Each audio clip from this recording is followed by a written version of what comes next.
In the great 1980s movie, The Blues Brothers, there's a scene where John Belushi goes to visit Dan Aykroyd in his apartment in Chicago for the very first time. It's a cramped, tiny space, and it's just 3 feet away from the train tracks. As John sits on Dan's bed, a train goes rushing by, rattling everything in the room. John asks, "How often does that train go by?" Dan replies, "So often, you won't even notice it." And then something falls off the wall. We all know what he's talking about.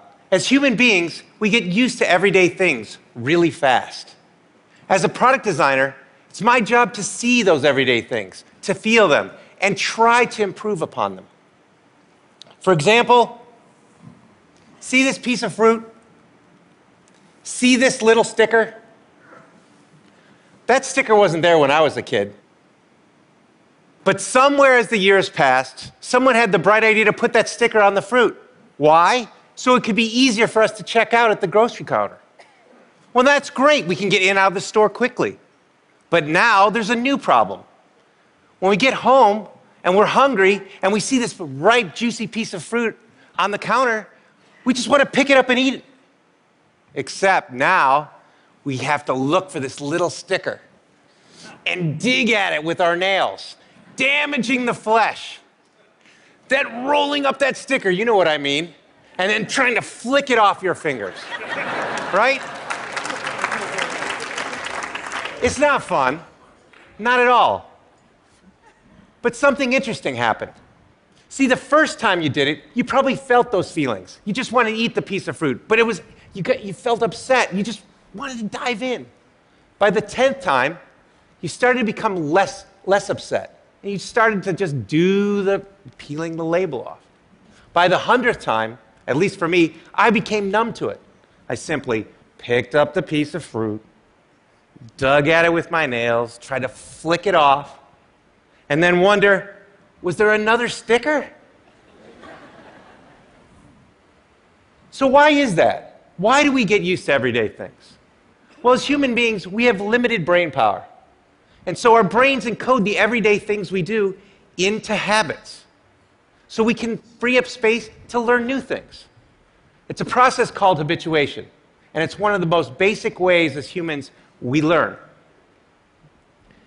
Now, habituation isn't always bad. Remember learning to drive? I sure do.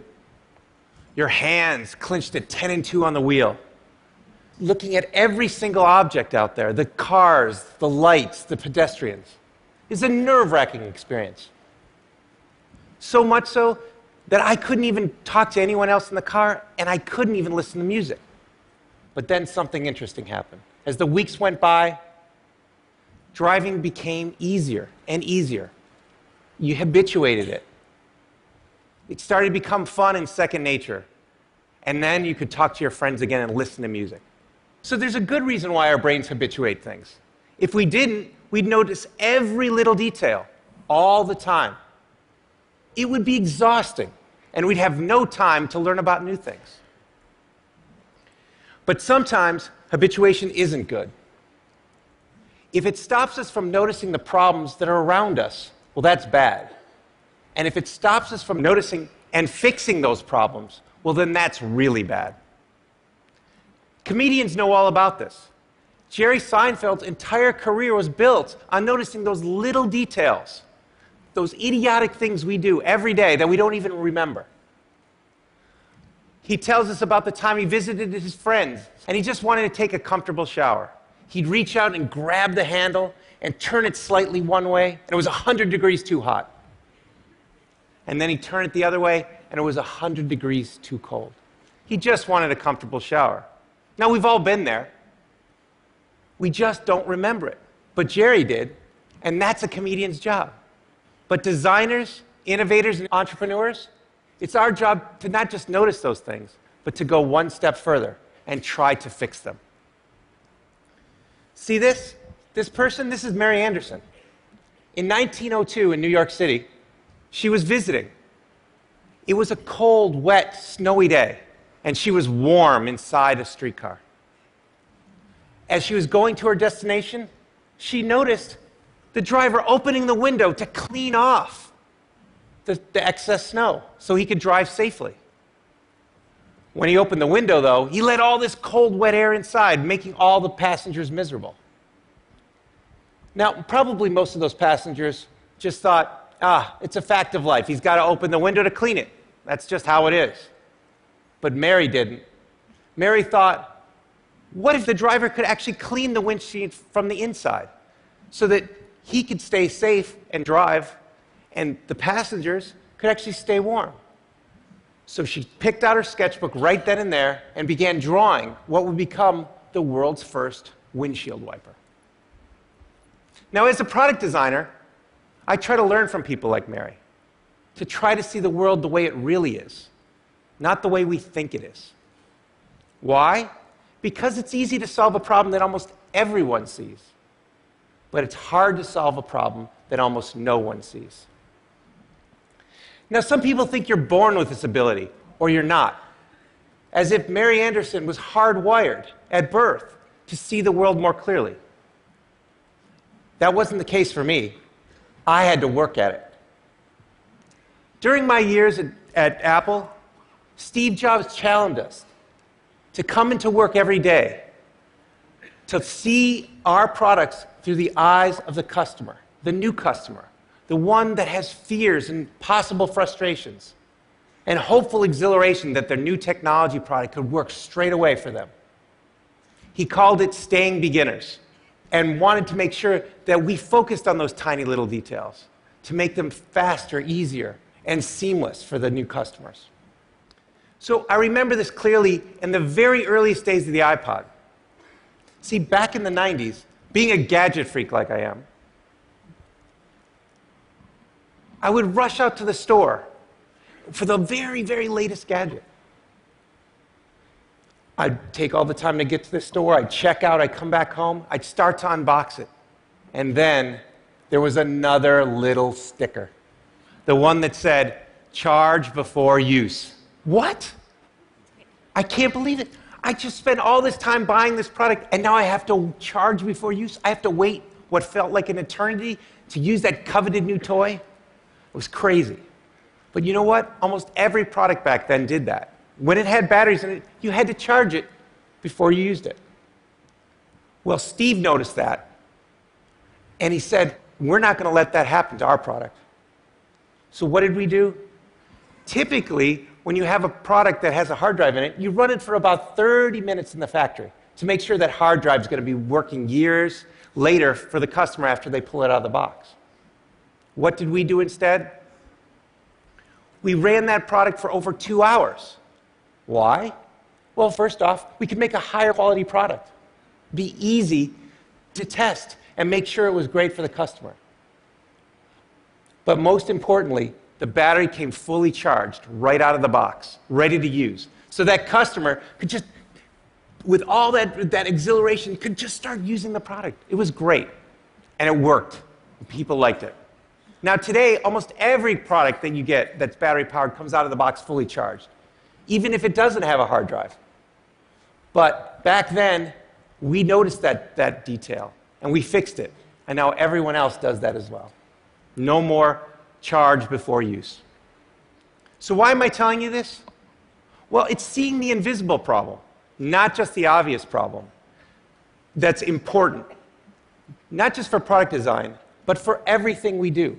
You see, there are invisible problems all around us, ones we can solve. But first, we need to see them, to feel them. So I'm hesitant to give you any tips about neuroscience or psychology. There's far too many experienced people in the TED community who will know much more about that than I ever will. But let me leave you with a few tips that I do, that we all can do, to fight habituation. My first tip is to look broader. You see, when you're tackling a problem, sometimes there are a lot of steps that lead up to that problem, and sometimes a lot of steps after it. If you can take a step back and look broader, maybe you can change some of those boxes before the problem. Maybe you can combine them. Maybe you can remove them altogether to make that better. Take thermostats, for instance. In the 1900s, when they first came out, they were really simple to use. You could turn them up or turn them down. People understood them. But in the 1970s, the energy crisis struck, and customers started thinking about how to save energy. So what happened? Thermostat designers decided to add a new step. Instead of just turning up and down, you now had to program it, so you could tell it the temperature you wanted at a certain time. Now that seemed great. Every thermostat had started adding that feature. But it turned out that no one saved any energy. Now why is that? Well, people couldn't predict the future. They just didn't know how their weeks would change season to season, year to year.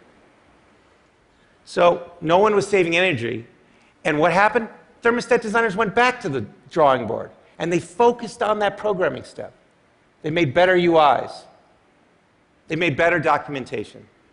But still, years later, people were not saving any energy because they just couldn't predict the future. So what do? We put a machine learning algorithm in instead of the programming that would simply watch when you turned it up and down, when you liked a certain temperature when you got up or when you went away. And you know what? It worked. People are saving energy without any programming. So it doesn't matter what you're doing. If you take a step back and look at all the boxes, maybe there's a way to remove one or combine them so you can make that process much simpler. So that's my first tip. Look broader. For my second tip, it's to look closer. One of my greatest teachers was my grandfather. He taught me all about the world. He taught me how things were built and how they were repaired, the tools and techniques necessary to make a successful project. I remember one story he told me about screws and about how you need to have the right screw for the right job. There are many different screws: wood screws, metal screws, anchors, concrete screws. The list went on and on. Our job is to make products that are easy to install for all of our customers themselves without professionals. So what did we do? I remembered that story that my grandfather told me. And so we thought, how many different screws could we put in the box? Was it going to be 2, 3, 4, 5? Because there's so many different wall types. So we thought about it, we optimized it, and we came up with 3 different screws to put in the box. We thought that was going to solve the problem, but it turned out it didn't. So we shipped the product, and people weren't having a great experience. So what did we do? We went back to the drawing board just instantly after we figured out we didn't get it right. And we designed a special screw, a custom screw, much to the chagrin of our investors. They were like, "Why are you spending so much time on a little screw? Get out there and sell more." And we said, "We will sell more if we get this right." And it turned out we did. With that custom little screw, there was just one screw in the box. It was easy to mount and put on the wall. So if we focus on those tiny details, the ones that we may not see, and we look at them and we say, are those important, or is that the way we've always done it? Maybe there's a way to get rid of those.